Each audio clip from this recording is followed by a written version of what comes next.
নমস্কার বন্ধুরা, Tanuja kitchen with village ফুডে আপনাদের সকলকে স্বাগত। বন্ধুরা, আজ আমি পুঁই পাতার দারুণ মুচমুচে একটি চপ রেসিপি বানিয়ে দেখাবো। একদমই সোজা, মাত্র 10 মিনিটেই বানিয়ে ফেলতে পারবেন এই রেসিপিটি। ঠাকুমা বাড়ি ঘুরতে এসেছি, আপনাদেরকে তো কালকেই বলেছিলাম। তো দেখুন, ঠাকুমা বাড়ি গরুর ঘরে চালের উপর পুঁই শাক গাছ হয়েছে, সেখান থেকে বেশ কতগুলো পুঁই পাতা তুলে নিচ্ছি আমি। এটা হলো সাদা পুঁই শাক, আপনারা চাইলে লাল পুঁই শাকটা যে পাওয়া যায় সেটাও নিতে পারেন। সেই পুঁই পাতাগুলো নিচ্ছি তুলে।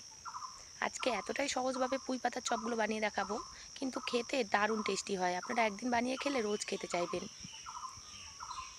দেখুন, পুঁই পাতাগুলো তুলে নিচ্ছি। নিচ দিয়েও ডালা নেমে আসছে, সেগুলো থেকে পুঁই পাতা তুলে নিচ্ছি। চাল থেকে তো আর হাতে পাচ্ছি না আমি, যে কটা পেয়েছি সে কটা পেরেছি। আপনারা যে কটা চপ বানাবেন সে কটা পরিমাণ মতো পুঁই পাতা তুলে নেবেন। দেখুন, এই কটা দিয়ে আমার হয়ে যাবে, তুলে নিলাম। এখানে ঠাকুমা অনেক কিছু গাছ লাগিয়ে রেখেছে, উচ্ছে গাছ, ডাঁটাল, তারপরে লঙ্কা গাছ, বেগুন গাছ। বাড়ির সামনে কিন্তু অনেক কিছু লাগিয়ে রেখেছে, এগুলো দেখুন। তারপরে তো আবার ফুল গাছ আছেই।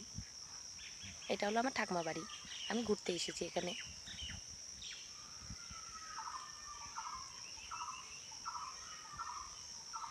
দেখুন গোলাপ গাছটাতে কত ফুল হয়েছে, এটা ঠাকুমা বাড়ির গোলাপ গাছ। অনেক ফুল হয়েছে গাছটাতে, দেখতেও বেশ ভালো লাগছে। ব্যাস, এবার রেসিপিটি কীভাবে বানাচ্ছি আপনাদেরকে দেখিয়ে দিচ্ছি। সবার প্রথমে আমি পুঁই পাতাগুলোকে ধুয়ে নিচ্ছি ভালো করে।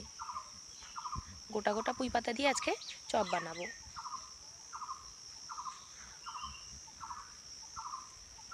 আর এখানে নিয়েছি বেসন আর চালের গুঁড়ো মিক্স করে। বেসনটা একটু কম নিয়েছি, চালের গুঁড়োটা একটু বেশি করে নিয়েছি, নিয়ে মিক্স করে নিয়েছি। এবার স্বাদ মতো নুন আর দিয়ে দিচ্ছি সামান্য একটু হলুদ গুঁড়ো। ব্যাস, এর মধ্যে কিন্তু আমি আর কিছুই দেবো না, এগুলো দিয়ে আজকে চপটা বানাবো। এবার জল দিয়ে গুলে সুন্দর একটা ব্যাটার বানিয়ে নেব।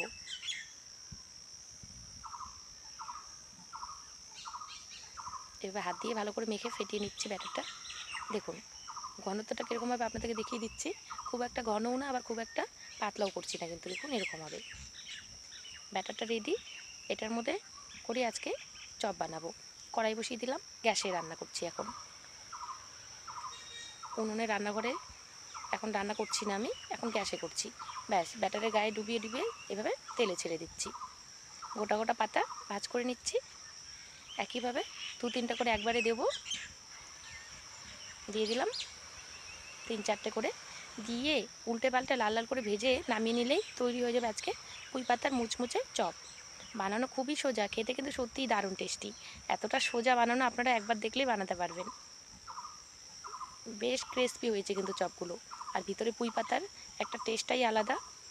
বন্ধুরা, আজকের রেসিপিটি যদি ভালো লেগে থাকে ভিডিওটাতে একটা লাইক করবেন, কমেন্ট করবেন, আমার চ্যানেলটাতে কিন্তু অবশ্যই সাবস্ক্রাইব করবেন। একইভাবে আমি সমস্ত চপগুলো ভেজে নিচ্ছি।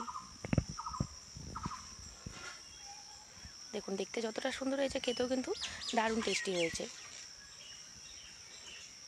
দারুণ মুচমুচেও হয়েছে চপগুলো, দেখে বোঝাই যাচ্ছে। আপনারাও একদিন এরকম সহজ রেসিপিটি বাড়িতে বানিয়ে খেয়ে দেখবেন, আশা করি আপনাদের খুবই পছন্দ হবে। বন্ধুরা, আজ আমি আসছি, আবার আপনাদের সাথে দেখা হবে নেক্সট ভিডিওতে।